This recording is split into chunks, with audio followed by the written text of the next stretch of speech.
a humildade de um líder e a divisão da bênção, né? Um convite a Obade. Esse texto não é muito falado, né? Ele não é muito conhecido, mas ele tem para nós, irmãos, uma grande mensagem, né?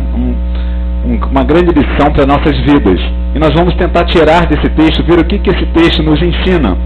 Quando nós olhamos para ele, tá? E percebemos que podemos aprender grandes lições desse texto, e às vezes nós não atentamos para esse detalhe quando lemos, né?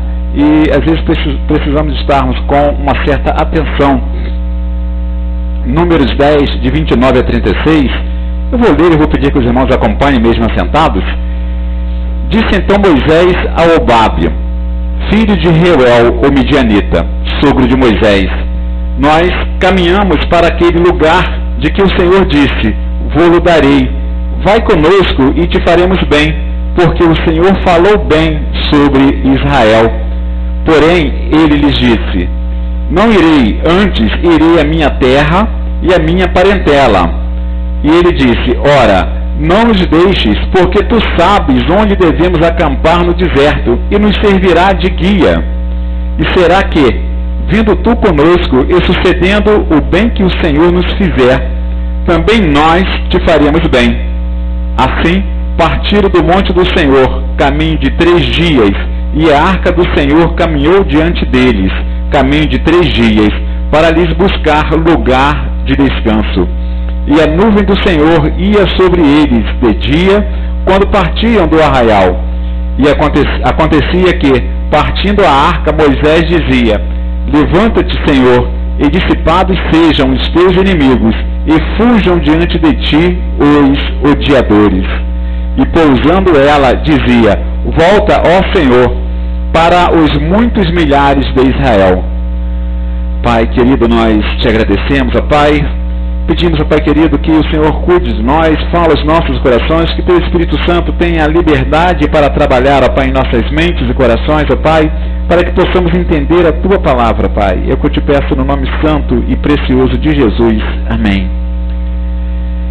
Como falamos, irmãos, esse texto, ele não é muito pregado, mas a mensagem que esse texto tem para nós podemos olhar de vários prismas para esse texto e entender diversas mensagens.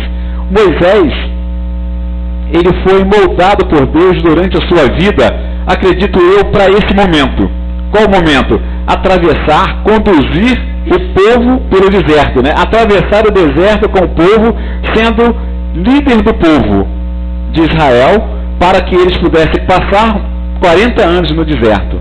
Deus, creio eu, moldou a vida de Moisés, moldou Moisés durante esses 80 anos de vida que Moisés tinha, né, até aqui.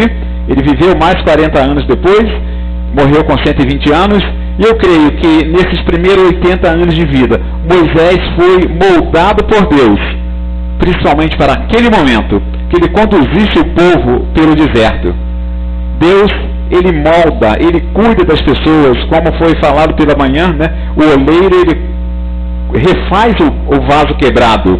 Deus, ele molda a nossa vida quando ele tem um propósito para nós lá na frente. Muitas das vezes há 10, 15, 20 anos atrás, ele começou a te preparar, ele começou a te capacitar, ele começou a te conduzir por onde ele queria que você, muitas das vezes, se fortalecesse para lá na frente, ele te usar como instrumento de bênção, instrumento de salvação. Moisés sendo moldado por Deus, foram 80 anos. Obrigado, Andréia. Foram 80 anos até aí, Moisés sendo moldado. Quanto tempo Deus tem moldado a sua vida?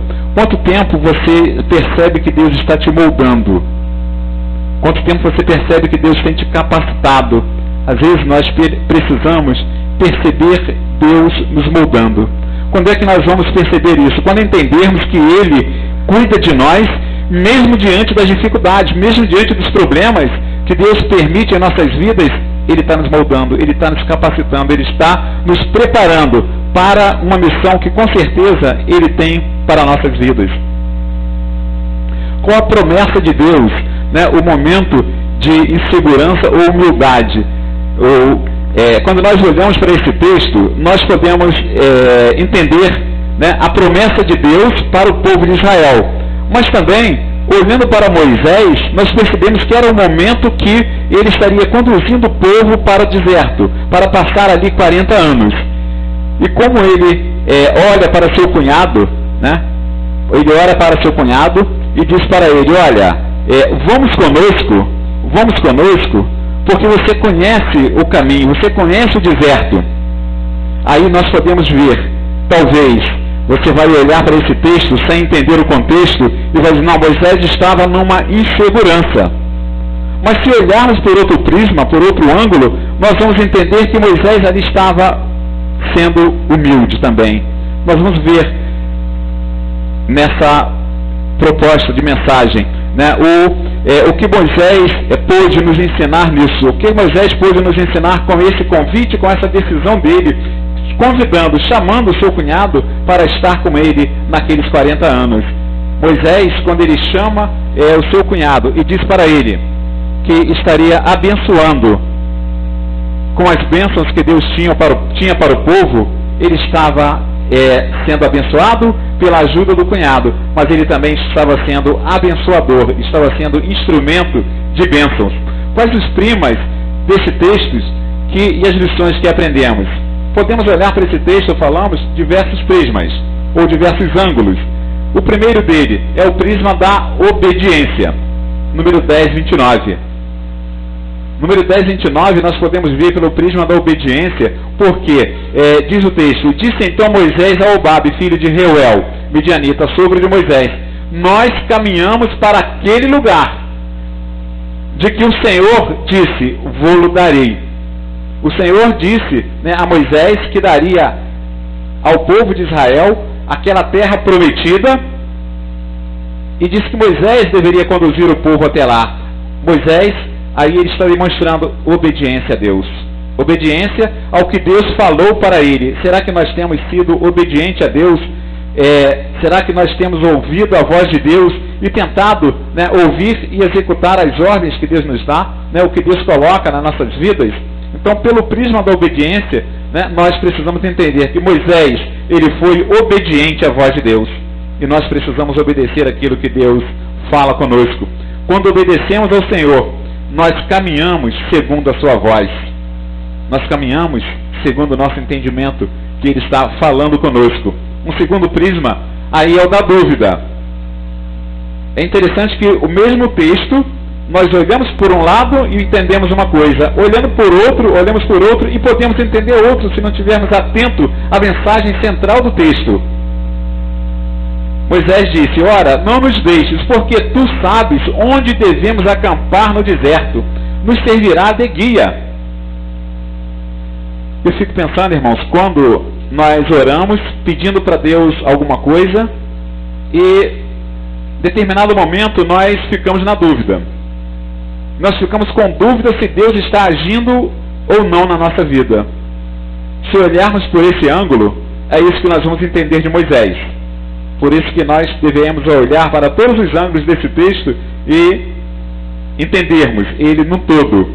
Porque quando Moisés convida, né, o seu cunhado e diz para que ele vá com eles, porque ele sabia, eu fiquei pensando nesse texto, olha, se Moisés já tinha acontecido ali as 10 pragas, né, já tinha acontecido as 10 pragas do Egito, ele já tinha passado pelo Mar Vermelho, e agora ele está ali diante do seu cunhado e pede a ele, olha, vamos conosco, porque você nos servirá de guia.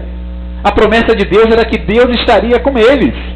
Deus estaria conduzindo o povo, Deus estaria com Moisés. E quando nós olhamos o Moisés fazendo esse pedido, eu fico pensando, será que tinha um pinguinho de dúvida no coração de Moisés? Eu creio que não, eu creio que não. Eu creio que não. Mas precisamos entender, né, por que Moisés chamou o seu cunhado para servir de guia. Nós não podemos deixar dúvidas do agir de Deus em nossas vidas. Se você vai, vamos olhar agora por outro ângulo e você vai entender que Moisés não tinha dúvida. Por quê? Olhando para o prisma do agir de Deus, no verso 31. E ele disse, ora, não nos deixes, porque tu sabes onde devemos acampar no deserto. e nos servirá de guia. Moisés, ele sabia que o deserto seria um fator, né, que estaria apresentando grande dificuldade para a sua liderança, grande dificuldade para o povo chegar na terra prometida, e nós precisamos entender o agir de Deus em nossas vidas. Deus agiu na vida de Moisés desde o Nilo, do seu nascimento, até o Egito, e agora ele está, né, prestes a caminhar pelo deserto com o povo por 40 anos, e ele convida alguém para servir de guia para ele. Nós precisamos entender o agir de Deus na nossa vida. Moisés, ele olha para aquele deserto, ele olha para o que ele tinha que fazer e percebe que Deus estaria com ele. Deus estaria com ele, sim, com certeza, porque se Deus o ajudou a atravessar o Mar Vermelho, se Deus o ajudou a libertar o povo do Egito, Deus estaria com ele. Era preciso entender o agir de Deus na vida de Moisés, o agir de Deus na vida do povo de Israel. Nós precisamos entender esse agir de Deus na nossa vida. Aí, nós olhamos pelo prisma da humildade. Ora, não nos deixes, porque tu sabes onde devemos acampar no deserto, nos servirá de guia. Moisés, ele tinha visto acontecer as 10 pragas. Ele tinha atravessado o Mar Vermelho. Mas a humildade do líder Moisés, ele faz com que ele chama o seu cunhado, porque ele sabia que aquele cunhado conhecia muito mais do deserto do que ele. Ele sabia que aquela pessoa conhecia muito mais do deserto do que ele conhecia. Então, aquela pessoa seria útil para ele nos problemas que ele teria que enfrentar para a condução daquele povo. Moisés teve a humildade de reconhecer que alguém conhecia o deserto melhor do que ele e pediu ajuda. Aí a lição da humildade, né, que temos nesse texto para nossas vidas. Será que nós, como líderes, né, temos apresentar essa humildade de chegar diante de alguém e pedir uma ajuda? Chegar diante de, né, um irmão, chegar diante de outro líder e pedir ajuda? É isso que Moisés estava fazendo. Nesse prisma da humildade, nós podemos ver que Moisés não estava inseguro, mas ele estava convidando, né, o cunhado, a pessoa para ajudá-lo, porque ele sabia que o conhecimento dele do deserto poderia ser somado ao conhecimento da outra pessoa, e com certeza a tarefa seria mais fácil, a tarefa não seria tão difícil. Aí a humildade, né, precisa falar mais alto. Olhando pelo prisma da bênção. Verso 32. E será que, vindo tu conosco e sucedendo o bem que o Senhor nos fizer, também nós te faremos bem. É interessante, irmãos, que às vezes nós não queremos dividir as bênçãos de Deus, né? Nós somos um pouco egoístas. Deus nos abençoa e nós às vezes queremos reter a bênção para nós e não queremos dividir. Mas não é isso que Moisés está ensinando nesse texto. Pelo contrário, ele está dizendo, né, para o cunhado, ele está dizendo, olha, vamos conosco, porque Moisés acreditava, Moisés sabia que Deus iria abençoá-lo juntamente com o povo, e ele diz, olha, vamos conosco, porque o bem que o Senhor nos fizer, também nós te faremos, também nós faremos. A bênção que o Senhor nos der, nós dividiremos contigo. É a divisão de bênção. Moisés garantiu a bênção, pois sabia que o Senhor o abençoaria juntamente com o povo. Aí também é fé. Observe que Moisés não tinha nada concreto na mão para oferecer ao seu cunhado. Como que ele diz, olha, o bem que o Senhor nos fizer, Moisés sabia que o Senhor iria fazer bem. Moisés sabia que o Senhor iria abençoar. Por isso ele já poderia prometer.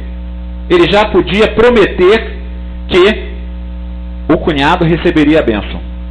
O cunhado também seria abençoado com ele, porque Moisés sabia que o Senhor o abençoaria. Isso é fé.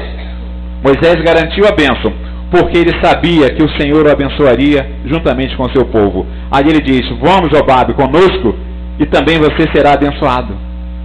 Ele já estava dividindo a bênção antes de receber a bênção. É interessante quando nós olhamos para esse ângulo da bênção sendo dividida antes dela ser recebida, né? Às vezes nós somos abençoados, sabemos que vamos ser abençoados lá na frente, mas ficamos às vezes, olha, não vamos falar para ninguém, que ninguém saiba, né, do que vai acontecer.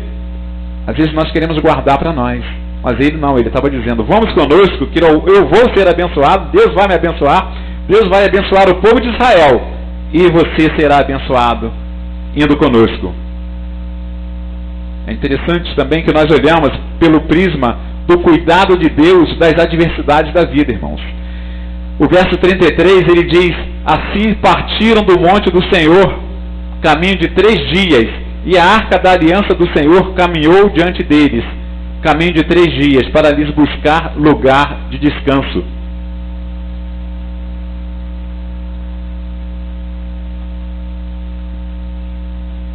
Aí nós percebemos que o povo iria passar pelo deserto, mas o cuidado de Deus com seu povo estaria presente. O cuidado de Deus com o seu povo, né, pode ser percebido, e pode ser percebido por nós, que durante aqueles 40 anos que o povo de Deus caminhou no deserto, a roupa não se rasgou, o calçado não se desgastou, a roupa não se acabou. É interessante quando nós olhamos para isso, né, entendemos, né, o cuidado de Deus até com aquilo que eles usavam, de não se gastar, de não se acabar, de Deus dar alimentação ao povo por 40 anos, Deus cuidou do líder e cuidou dos liderados. Eles partiram caminho de 3 dias e a arca do Senhor caminhou diante. O que nós podemos aprender para nossa vida? Porque diante da adversidade da vida, o Senhor está na frente. Quando nós acreditamos nele, quando nós confiamos nele, ele já está na frente.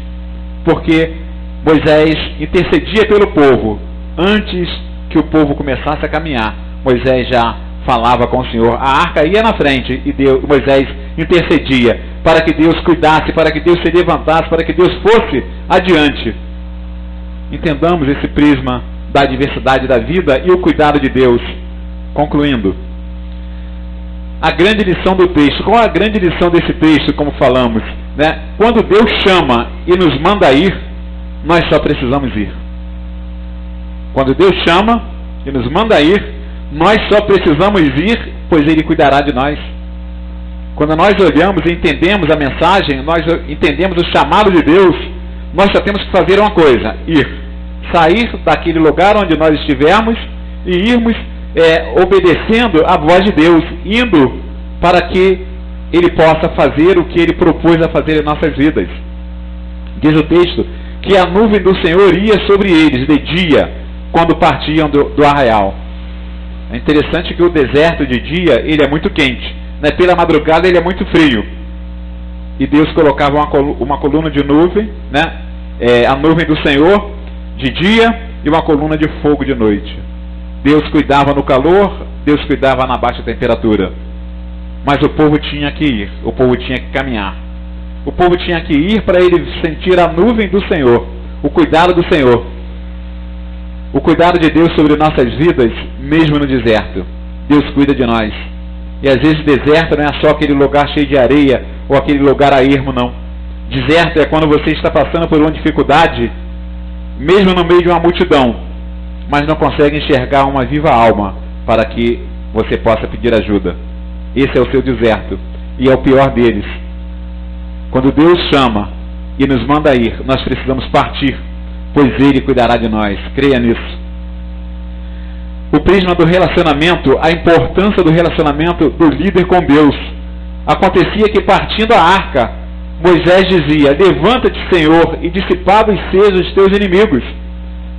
A arca primeiro era levantada pelo sacerdote, e Moisés orava ao Senhor e dizia: Senhor, levanta e vamos conosco, vá na frente, né? Vá na frente. E ele diz: e dissipados sejam os teus inimigos. Por que Moisés pede ao Senhor isso? Porque ele sabia que os inimigos de Deus eram os inimigos dele. Os inimigos do povo de Israel eram os inimigos de Deus. Então Moisés ora dizendo: Senhor, dissipados sejam os teus inimigos, e fujam diante de ti os odiadores. Aquele que o povo se levantasse, né, para sair, antes que o povo se levantasse para sair do acampamento, o líder orava pelo seu percurso. O líder orava pelo povo. É interessante quando nós olhamos para algumas pessoas elas, né, vão às vezes fazer uma determinada viagem, alguns membros, né, às vezes fazem isso. Ah, pastor, eu vou viajar para tal lugar, ora por mim. E a gente ora às vezes aqui na frente, oramos no gabinete, às vezes oramos em casa, às vezes oramos em outros lugares. É interessante como, né, as pessoas às vezes pedem para que nós estejamos orando, mas também algumas, né, às vezes a gente só sente falta alguns domingos depois. A gente não sabe quando, se foi viajar, se foi para algum lugar, mas é interessante quando alguns levam isso a sério. Eles pedem, orem por mim, que eu estarei, né, viajando, eu estarei na estrada, eu estarei no ônibus, eu estarei no caminhão, eu estarei fazendo qualquer coisa. Fora, ore por mim. Moisés orava pelo povo antes que ele saísse. Antes que o povo começasse a andar a cada dia, né, Moisés orava por eles. Pela caminhada, pela jornada. Agora terminando mesmo. O prisma do cuidado contínuo do Senhor com o povo. E pousando ela dizia, volta, Senhor, para os muitos milhares de Israel. É interessante que Moisés ele orava no sair do povo e quando o povo parava, né? Moisés orava para que o povo fosse com ele na caminhada, né, de todos os dias ali. Quando o povo começava a andar, Moisés orava para que o Senhor fosse com ele. E quando Moisés parava, pousando a arca, né, pousando ela, dizia, volta, Senhor, para os muitos milhares de Israel.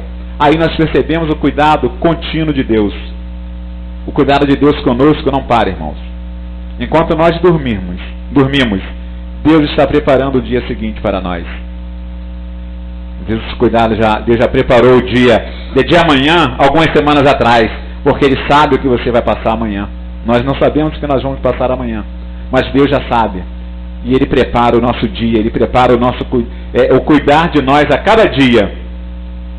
O cuidado de Deus conosco, Ele é contínuo, Ele não para. Porque se Ele parar, nós somos destruídos. Nós somos destruídos porque se o Senhor deixar de cuidar de nós, o diabo ele vai nos chegar próximo de nós. Ele sai do nosso derredor e chega ao nosso redor. Se Deus não cuidar de nós. O cuidado do Senhor ele é contínuo em nossas vidas. Pensemos nisso. Deixe Deus cuidar de você. Deixe Deus trabalhar na sua vida, né? Deixe Deus sair com você pela manhã. Deixe Deus retornar com você no final do dia. Como entendemos no texto que Moisés fazia. Ele orava pela manhã e orava quando o povo parava. E a arca parava, pousava a arca. Ele orava pedindo a Deus que voltasse ali, né? Que estivesse no arraial com ele. Não que Deus estivesse saído do arraial, mas Moisés pedia que ele estivesse permanecendo ali com o povo. Volta ao Senhor para os muitos milhares de Israel. Precisamos entender isso, que o cuidado de Deus, ele é contínuo na nossa vida. O cuidado de Deus, ele acontece a cada dia. E nós precisamos sentir esse cuidado. Sinta isso na sua vida. Sinta esse cuidado na sua vida a cada manhã, a cada amanhecer. E você entenderá que Deus cuidou daquele povo 40 anos. Ele pode cuidar de você também. Pai querido, nós queremos te agradecer, ó Pai, mais uma vez. Ó Pai, que o Senhor, ó Pai, esteja cuidando da primeira Igreja Batista do Riachuelo, ó Pai. Aqueles que não puderam vir, ó Pai querido, nesta noite, ó Pai, Tu sabes a razão, Tu sabes o motivo, ó Pai. Mas, ó Pai, pedimos que o Senhor esteja cuidando da Tua Igreja, ó Pai. Cuidando, ó Pai, daqueles que porventura estão enfermos e deixaram realmente de vir, ó Pai, por uma razão muito justa, ó Pai. Mas, ó Pai, que o Senhor trabalhe nas mentes e nos corações, ó Pai, daqueles que têm faltado, ó Pai querido, porque não estão, ó Pai, confiando que o Senhor nos guarda, ó Pai, a cada noite, ó Pai, a cada dia, ó Pai. Cuida de nós, ó Pai, dá-nos uma semana de paz e de vitórias. É o que eu te peço no nome santo e precioso de Jesus. Amém. E agora que a graça do nosso Deus, que as consolações do Espírito Santo de Deus e que o amor de Jesus Cristo esteja com a primeira Igreja Batista do Riachuelo, com aqueles que nos visitam, com todo o povo de Deus espalhado pela face da terra agora e para sempre. Amém. Que Deus nos dê uma semana de paz e de vitórias.